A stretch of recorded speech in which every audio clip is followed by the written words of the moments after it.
नमस्कार. मी अभिवाचक सौ संगीता शिवकुमार सुतार. साहित्य चपराक दिनांक 30 मार्च ते 5 एप्रिलमधील वृद्धाश्रमातील पालक ही राज्य पुरस्कार प्राप्त लेखक श्री मयूर बागुल यांची लघुकथा वाचून दाखवत आहे. आवडल्यास लाईक, शेअर नक्की करा आणि अशाच वैविध्यपूर्ण विषयांवरील साहित्यासाठी आमच्या चॅनलला नक्की सबस्क्राईब करा.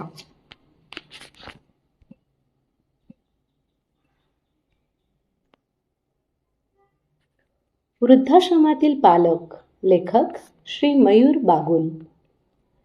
सकाळचे कोवळे ऊन हळूहळू अंगणात उतरू लागले होते. वृद्धाश्रमाच्या जुन्या फिकट भिंतीवर ते ऊन जणू काही हलकेसे हसू उमटवत होते. अंगणातल्या मोगऱ्याच्या झाडावरून मंद सुगंध दरवळत होता, पण त्या सुगंधातही एक उदास शांतता मिसळलेली होती. त्या अंगणातल्या लाकडी बाकावर शांतपणे बसले होते शंकरराव. त्यांच्या हातात जुन्या आठवणींनी भरलेली एक डायरी होती, पण आज ते काही लिहित नव्हते. ते फक्त पानं उलटत होते, जणू काही काळ मागे फिरवण्याचा प्रयत्न करत होते. त्यांच्या बाजूलाच बसली होती सरस्वतीबाई, त्यांची जीवनसाथी. दोघांचेही केस पांढरे झाले होते. चेहऱ्यावर सुरकुत्या होत्या, पण डोळ्यात अजूनही एकच प्रश्न होता, आपण इथे का आहोत? कधी काळी हे दोघे एका गजबजलेल्या घराचे आधारस्तंभ होते. त्यांच्या छोट्याशा घरात हसण्याचे, बोलण्याचे, खेळण्याचे आवाज सतत घुमत असत. त्यांचा मुलगा अमोल घरभर पळत असे. कधी आईच्या पदराला धरून उभा राहत असे, तर कधी वडिलांच्या खांद्यावर बसून जग पाहत असे. शंकररावांनी आयुष्यभर मेहनत केली. लहानशा सरकारी नोकरीतून त्यांनी आपल्या मुलाला चांगले शिक्षण दिले. स्वतःच्या गरजा बाजूला ठेवून त्यांनी अमोलच्या स्वप्नांना पंख दिले. सरस्वतीबाईनेही संसारासाठी खूप त्याग केला. स्वतःचे आजार, थकवा सगळं लपवून त्या घर सांभाळत राहिल्या. अमोलचा अभ्यास, त्याचे खाणेपिणे, त्याचे मित्र, त्याचे भविष्य हाच त्यांचा श्वास होता. काळ पुढे सरकत गेला. अमोल मोठा झाला, शिकला, परदेशात नोकरी मिळवली. घरात आनंदाची लाट उसळली. शंकररावांनी सगळ्यांना अभिमानाने सांगितले, माझा मुलगा मोठा अधिकारी झाला. लग्न झाले. सुनेचे स्वागत घरात झाले. काही दिवस सगळं छान होतं, पण हळूहळू घरातल्या हसण्याचा आवाज कमी होऊ लागला. सुरुवातीला छोट्या छोट्या गोष्टींवरून वाद होऊ लागले. सरस्वतीबाईंच्या जुन्या सवयी सुनेला खटकू लागल्या. शंकररावांचे सल्ले अनावश्यक वाटू लागले. बाबा, आता काळ बदलला आहे, अमोल म्हणायचा. आई, तुम्ही इतकी काळजी करू नका, तो हसून सांगायचा.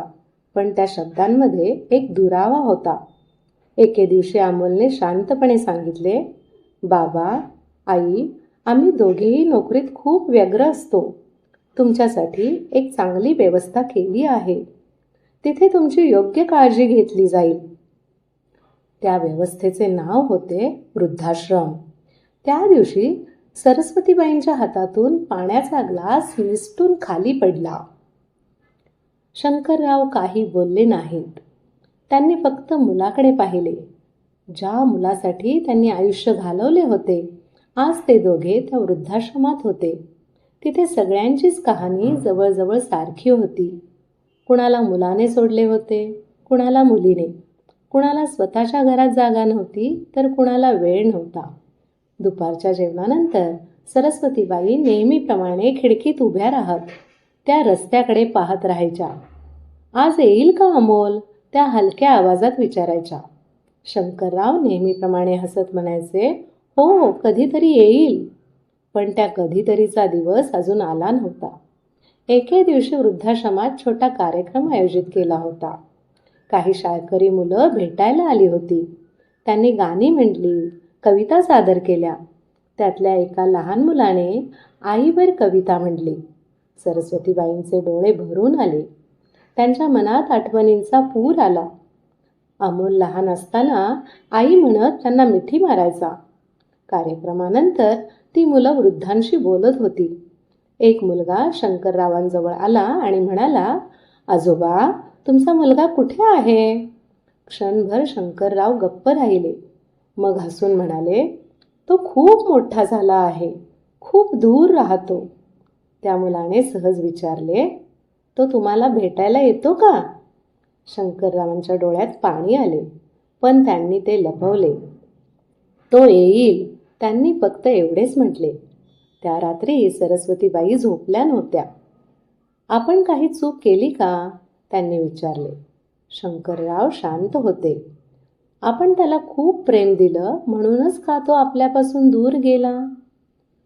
त्या प्रश्नाचे उत्तर शंकररावांकडे नव्हते, फक्त शांतता होती. काही महिन्यांनी वृद्धाश्रमात फोन आला. अमोलचा होता. तो म्हणाला, बाबा, मला तुमची आठवण येते. शंकररावांच्या आवाजात कंप होता. आम्हालाही येते बाळा. त्या दिवशी पहिल्यांदाच सरस्वतीबाईंच्या चेहऱ्यावर हलकंसं हसू उमटलं.